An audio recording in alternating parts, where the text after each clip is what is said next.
수강생 여러분 안녕하세요. 지난 시간은 정부 수립 후 철강산업 육성을 위해 재건에 노력했던 삼화제철공사에 대해 말씀드렸습니다. 이번 시간은 정부가 삼화제철공사와 함께 재건을 시도했던 또 다른 제철소인 대한중공업공사에 대해 말씀드리도록 하겠습니다. 대한중공업공사의 전신은 일제시기 1930년대 말 일본의 민간대자본 리켄 콘체른이 진출하여 설립한 조선 리켄금속 주식회사 인천제철소로 시작하였습니다. 자체 개발한 리켄식 회전로를 가지고 입철을 생산하여 이것으로 평로조업을 통해 강철 덩어리인 강계를 만들고 이 강계를 분계 압연하여 완성품의 각종 강제를 생산하는 일관제철소를 건설하려고 하였습니다.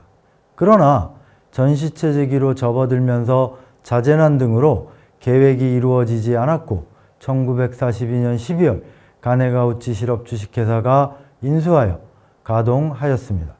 일제 폐전 시까지 회전로는 설치되었지만 평로와 압연 설비는 설치되지 못했고 따라서 입철만을 생산하는 미완성의 제철소로 남았습니다. 해방 후 미 군정기에 귀속재산으로 접수 관리되었고 한국 정부 수립 후 정부에 이관되어 국영회사로 재출범하였습니다. 삼화제철공사와 동일한 전개 과정입니다. 미 군정기 가동 중단 상황도 동일하며 정부 수립 후 재건이 적극적으로 모색되었으나 한국전쟁으로 중지되는 과정도 동일합니다. 대한중공업공사가 정부 주도로 재건을 다시 시작한 것은 1953년 4월부터입니다. 이승만 대통령이 직접 지시하였다고 언론에 공개되었으며 정부의 목표는 대한중공업공사를 일관제철소로 재건한다는 것이었습니다. 1930년대 말 일제시기 리켄 콘체른이 식민지 조선에 진출하여 제철소를 건설할 당시 계획과 동일합니다. 생산 프로세스도 동일합니다. 회전로, 평로, 압연으로 이어지는 과정입니다. 그러나 회전로는 일제시기 건설된 리켄식 회전로가 아닙니다.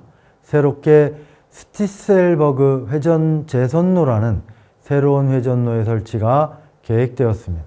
아마도 일제시기 회전로는 사용이 어려웠기 때문인 것으로 생각됩니다. 해방 후 1953년까지 사실상 가동이 중단된 상황에서 노후화와 전쟁 피해 때문으로 보입니다.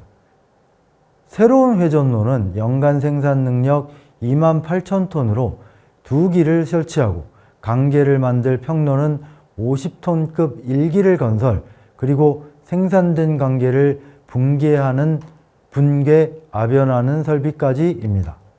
압연 설비는 중형 압연과 얇은 판을 의미하는 박판 압연 설비로 나누어 설치할 예정이었습니다. 그러나 대한중공업공사 재건 계획은 처음부터 차질을 빚었습니다. 가장 큰 문제는 역시 자금 조달이었습니다.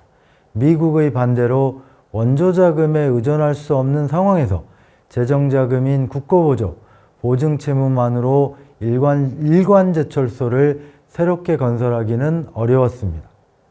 결국 50톤급 평로 건설부터 시작되었습니다. 1954년 9월 서독 대마그사와 평로 설비에 대한 건설 계약을 체결하고 공사가 진행되었습니다.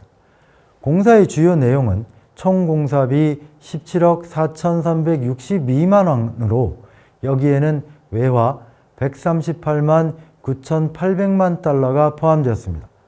외화는 미국이 간섭할 수 없는 정부 보유 외화였습니다. 정부 보유 외화는 정부 보유불이라고도 불렀는데 그 증감을 이승만 대통령이 직접 챙겼을 정도로 당시 정부에서 소중한 존재였습니다. 대한중공업공사 재건에 대한 정부 의지를 읽을 수 있는 대목입니다. 평로가 건설되면 연간 최대 36,000톤의 강계 생산 능력을 갖추게 되는 것이었습니다. 평로공사는 2년 만에 완성되어 1956년 11월부터 가동되었습니다. 초기 가동은 평로의 설계 도면과 부대 설비 도면을 제공한 서독 대마그사에서 파견된 기술진이 주도했고, 동시에 한국 기술진을 지도했습니다. 그리고 한국 기술진은 서독 기술진과 함께 평로조업을 위해 채용된 270명의 인력에 대한 교육훈련도 실시하였습니다. 이와 별도로 한국 기술진은 서독 대마그사에 파견되어 제강 아변의 전 과정에 대한 기술 연수도 받았습니다. 평로 건설이 완료되는 시점에서 분계 아변 공장의 건설 계약이 체결되었습니다. 건설될 신규 설비의 내역은 분계 아변시설, 중형 아변시설, 박판 아변시설, 아변 부대시설이었습니다. 평로 건설을 담당한 서독 대마그사와 건설 및 기술 이전 계약을 체결하였습니다. 그러나 필요한 자금 확보가 지연되어 공사에 오랜 시간이 걸렸습니다. 그리고 계약으로부터 3년이 지난 1959년 12월 박판 아변시설을 제외한 모든 시설의 준공이 이루어졌습니다. 연기되었던 박판 아변 설비는 1960년 4월에 준공되었습니다. 총 공사비는 21억 972만 원이었고 여기에는 외화 380만 달러가 포함되었습니다. 대한중공업의 재건은 원래 계획이었던 회전로, 평로, 아변의 일관제철소 건설에서 평로와 아변 설비만을 1950년대 말까지 구축해서 제강업체로 완성되었습니다. 일제 시기에 이어 또다시 일관제철소 건설에는 실패했던 것입니다. 이유는 건설에 필요한 자금의 조달 문제가 가장 컸습니다. 원조 자금의 조달이 여의치 않은 상황에서 정부 재정자금과 정부 보증융자에 의존한 제철소 건설의 결과였다고 할 수 있습니다. 회전로 설비의 건설은 애초에 좌절되었고 평로와 분계아변 설비는 계획보다 지연되어 이승만 정권이 붕괴된 해인 1960년에 완성되었습니다. 사실 정부가 대한중공업공사를 일관제철소로 계획했으나 제강업체로 축소 재건한 것은 선철을 생산하는 삼화제철공사의 재건이 성공하면 삼화제철공사와 대한중공업공사를 연결하는 일관제철소가 가능할 것이라는 구상도 하였습니다.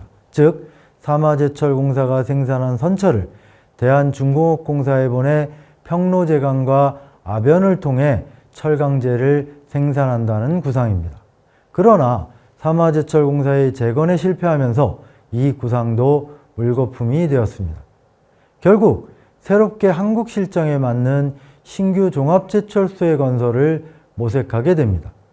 이것은 삼화제철공사의 실패와 대한중공업공사의 일관제철소 건설의 실패가 겹치는 1950년대 후반, 좀 더 정확하게는 상공부가 종합제철소 건설을 공식화하는 1956년부터 시작되었습니다. 이 부분에 대해서는 다음 시간에 강의하도록 하겠습니다.